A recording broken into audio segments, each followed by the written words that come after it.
Hello, I'm Andrew Pritchard, and thank you for watching today's Northeast Regional Forecast, brought to you by Nutrien Ag Solutions.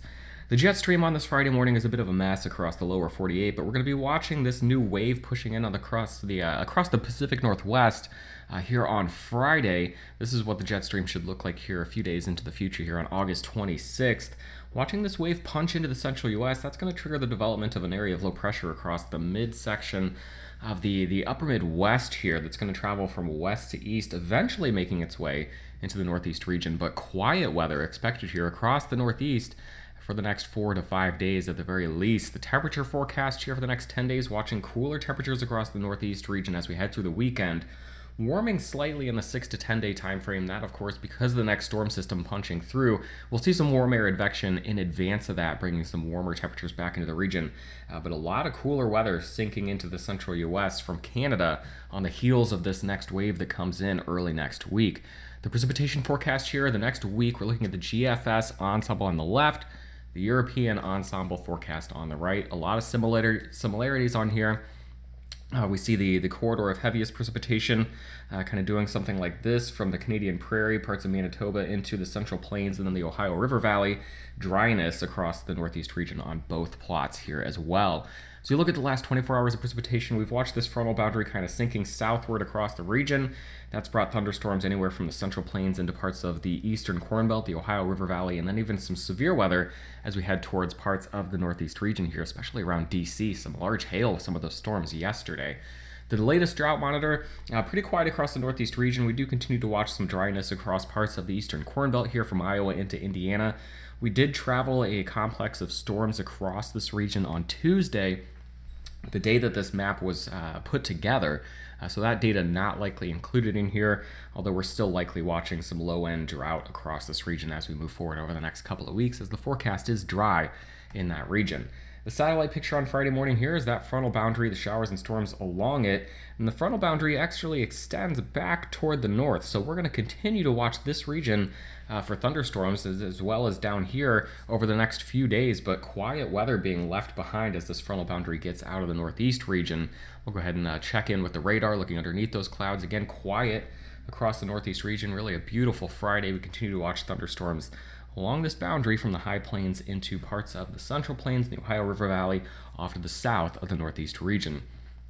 Here is that frontal boundary. We're watching it again, extending all the way from the Delmarva River all the way across the Ohio River Valley, extending back up into the high plains. This is where we'll watch for showers and storms today. And as we look into the future here, a couple of days, looking at Sunday, not a lot of change as far as the overall picture. We will watch this area of high pressure move off to the east, centered over the Northeast region here by the time we get to the end of the weekend.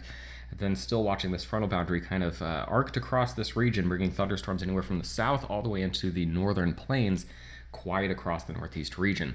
The severe weather forecast, quiet across the Northeast region as well. No severe weather forecast today, Saturday, or Sunday across the Northeast region. As we look at the high-resolution rapid refresh model, keeping it quiet here over the next 18 hours in the Northeast region, and the high-resolution NAM model will take it out even a bit further into Sunday, again keeping things quiet across the Northeast, watching for thunderstorms developing along this frontal boundary as we head through the next couple of days.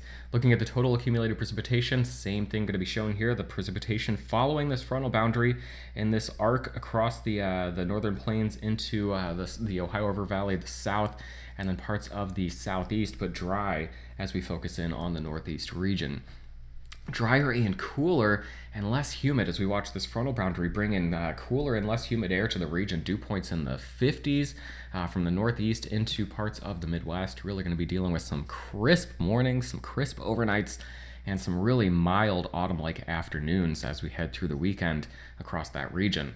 Now, taking a look at the total precipitation forecast, we did already have this. We'll go ahead and we'll jump past. That slide made it in there twice.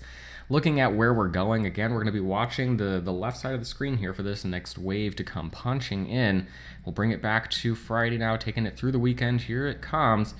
And as it does emerge from the Rockies, we see an area of low pressure developing. It's off to the north, developing near the Canada and the U.S. border here, but a front extends off to the south, and that's where we'll see showers and storms first across the northern plains, the central plains, and the upper Midwest, making their way now across the eastern Corn Belt. This system really begins to wind up here across parts of the Hudson Bay, with that front continuing off to the south. This will bring that chance of showers and storms next to the region, the northeast region here, as we get into Wednesday and Thursday of next week. Watching for cooler air to come in on the back side of that. Perhaps another little wave, another frontal boundary making its way through on the heels of that next weekend, but that, of course, some lower confidence there. But it does look like Wednesday, Thursday, that will be the approximate time frame for the next significant wave of precipitation to come through, but it may just be a here it comes, there it goes situation as we watch this cold front move from west to east across the region, first bringing some warmer air in advance of that area of low pressure, but then cooling us down on the back side.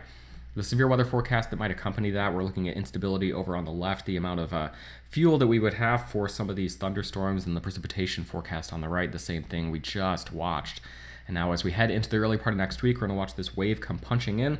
That continues to draw warm and humid air up from the south along the high plains, the front range there. This is when we see that area of low pressure develop. We'll be watching for the threat for maybe some severe storms across the northern plains as we talk about the forecast Monday and Tuesday, then talking about perhaps parts of the eastern Corn Belt, the Ohio River Valley, dealing with some severe weather as we head into the Monday-Tuesday time frame as well. As we get into the middle part of the week, Wednesday and Thursday, as this area of low pressure begins to move into, or at least the front begins to move into the northeast region, really, as we look at the forecast now, pretty meager instability. So I'm not too concerned about the severe weather threat just yet. We'll check in with this again as we get the forecast out early next week. But right now, look like really, again, just maybe some rain showers, some thunderstorms, but not talking about a really hugely problematic storm system midweek next week. The total precipitation forecast, again, you watch it, here it comes, and there it goes. Not dealing with much in the way of rain and storms over the next week, other than that Monday and Tuesday frontal passage moving through the region. Temperature anomaly forecast now, again, playing this out, you're seeing a lot of blues and greens across the northeast region, and that, again, of course, because of that area of low pressure, that upper level low stalled out off to the north, keeping cooler and less humid air pumped into the region.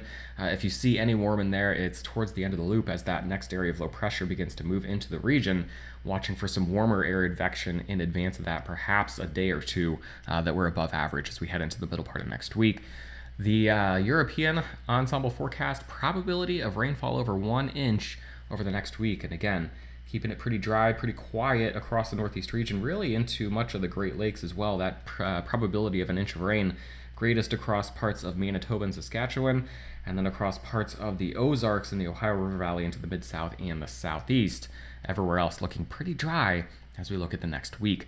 Your high temperature forecast for the next week, pretty cool. The next 5 days, I should say, starting out Friday, 60s and 70s across the region. Warmer just slightly for the day on Saturday. Looking at Sunday, Monday, not a lot of change here. Really looking at a lot of upper 60s to mid to upper 70s across the region. Warming up slightly. This is Tuesday again. This is when that area of low pressure will be making its way across the region. We will see some warm air advection in advance of that. So by the time we get to Tuesday, Wednesday, perhaps looking at more 70s and 80s across the region. As always, Eric Snodgrass will have an in-depth look at the evolution of the next 1 to 2 weeks in our Monday morning ag forecast video. And I'll have your next Northeast regional update Tuesday morning. Have a great day and a wonderful weekend.